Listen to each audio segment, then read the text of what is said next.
So it's a night after Fastlane. We begin with Randy Orton in the ring in front of Nashville with that super crowd. He talks, but he doesn't want to have a long-winded promo.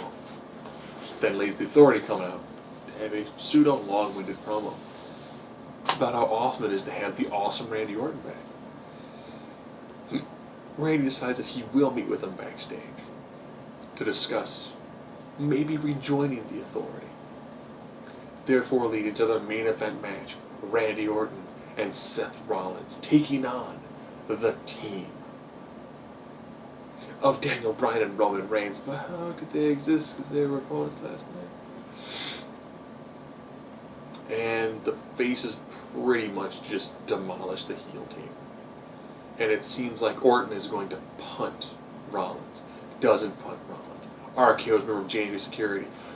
Rollins is like, he's going to beat the crap out of me, and he doesn't. It was like, I kind of actually like the Seth Rollins, like, Orton is coming to get me. Orton being like, I'm not coming to get you. I'm so coming to get you. Dude, no, we're on the same page. It's cool, it's fine. I just got frustrated. I'm not going to get you. I am going to get you. I like that slow burn. Works well. They had Bray Wyatt talking with Casket. We were trying to figure out how they're doing the smoke effect like out of his beard. And they then also referenced other promos that he had done to really drive home a Casket match to Undertaker. Which was pretty awesome. Ziggler took on Wade Barrett in a nice, solid physical match. I couldn't tell if Barrett lost his footing while going for a powerbomb or wanted to do like a powerbomb with like a fallback into it. Ziggler got the win. Nice, hard fought, good match. Then Ambrose came down. I guess maybe Ambrose, Ziggler, Barrett. But Truth is on commentary with the hashtag Give Truth a Chance. Okay. The newly reformed primetime players, I know, right? Nobody cared. Took on the Ascension. Ascension cut a promo about the latest inductees into the Hall of Fame, the Bushwhackers, who had an awesome career everywhere within the WWE. If you watch some of their older matches, it was like watching like Sabu and Terry Funk as a tag team, just brutal, bloody wrestlers. And then they come the but still pretty iconic. Actually, a really solid tag team. Anywhere not the E. The Ascension did their normal Christian Bale Batman voices talking about stuff, while the other one, I know it's Victor and Connor, and I love them in NXT, but I never bothered to learn to do them. And it was like, the Bushwhackers, they're a horrible tag team, and then I point into the Batman voice, and then I stand into the Batman voice, and then I point into the Batman voice. And it was like, someone needs to really have them not cut a promo. Give them a mouthpiece. They're not getting over. And they lose the primetime players because of Darren Young's small package. And the crowd went... Stardust took on Jack Swagger in a match of, wow, Swagger's not injured. Goldust came down, allowing Swagger to get the victory. And in defeating Stardust, Jack Swagger became Jack Dust.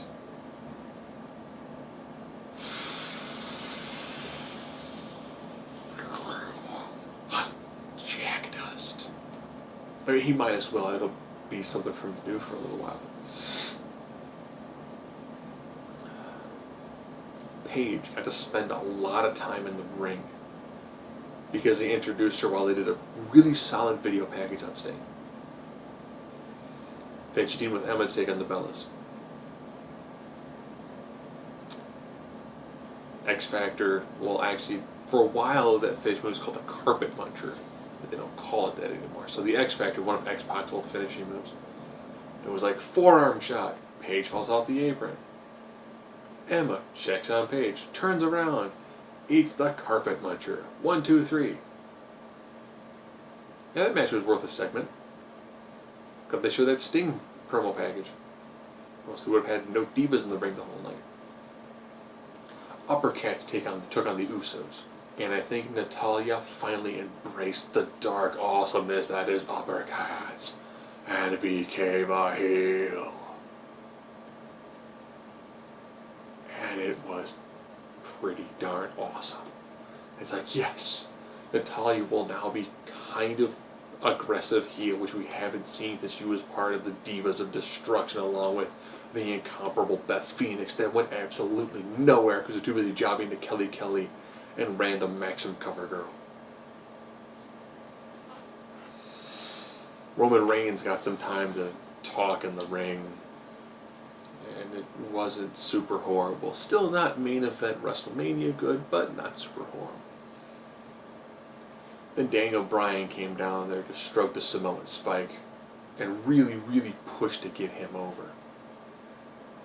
Otherwise that wasn't working. Then Paul Heyman came down and did his best to get Roman Reigns over. And then Reigns cut a short to the point match about how, you know what? Trouble. My mistake. But you know what? I'm going to beat Brock Lesnar. It's not about me beating him, it's how I'm going to beat him. So I'm thinking he's going to need to do like 6 Samoan spikes to the throat and to the diverticulitis on the interior intestinal walls of Brock Lesnar. And then I'm thinking a spear, which would work the diverticulitis as well as the broken rib that he sustained like a month ago. Because Brock Lesnar just does not heal like a regular human. And it was like, alright, John Cena came down and talked about how he lost. But he lost dirty, so it's not as bad. And then challenged Rusev for a rematch at WrestleMania. Rusev was like, no, I beat you. I broke you. I make you humble. And then the screen went out behind Rusev, and I was like, oh no, not Hogan. Please not Hogan. Oh God. Not Hogan. Oh my God, if we have Hogan and Cena taking on Rusev, then nobody's going to be horrible. Please don't do that. No. There's no. Please no Hogan and Cena. No Hogan and Cena. It would be to the point where it's like, okay, we have to do something with The Rock and Roman Reigns to help Reigns get over. We'll need to do Hulk Hogan and Cena to make Rusev losing the titles that much more impressive. And then the saving grace. Curtis Axel was in the ring, talking about hashtag Axelmania and how he is still in the Royal Rumble, damn it. Probably his best promo ever. He did mention that he will be in the Honor the Giant Memorial Battle Royal, along with The Miz. Then Ryback comes down. Ryback cuts a bit of a promo about how he's going to be in there, and how Ryback was an awesome tag team, and then looks at the camera, and gives like dirt face. Like, we suck as a tag team. I was like, not bad. I kind of like goofy having fun Ryback, because we don't see him for a huge amount of time. So he's thrown there for just enough to have it to say some pseudo-comedic things. Kind of like goofy, fun-loving, whoop the crap out of somebody then leave. He's not in like multiple segments. He's given more time than a Divas match. That's really about it. That's all really he needs. He needs that nice, impactful moment.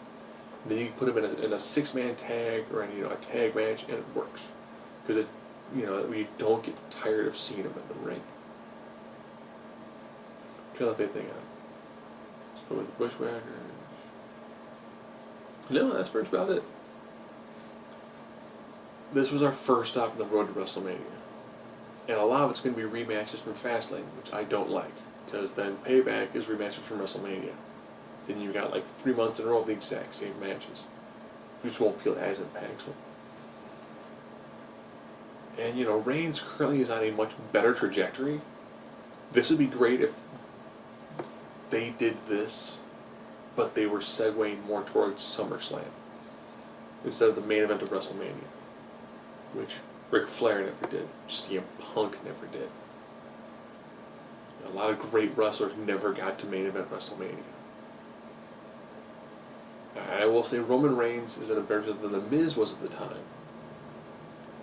But, this is such a non-organic push. I know casual fans are going to love him. Women love him because, he's Aquaman.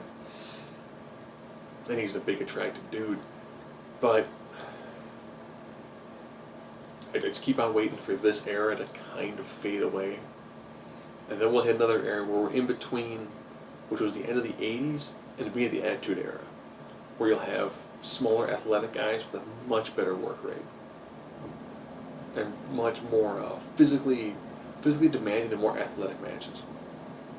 I want to go back to the time of, or even actually like early 2000s. I want to go back to which Ruthless Aggression era. I want to go back to your Angle, Benoit, Jericho, Edge, that sort of time frame where everyone could wrestle really solid matches. You could interchange guys pretty easily. You still had some of the holdovers, your Triple H, your Austin, your Rock, your Shawn Michaels. You still had some of those guys that are a little bit intermittently spiced in. But you had guys who could just work really great, solid matches.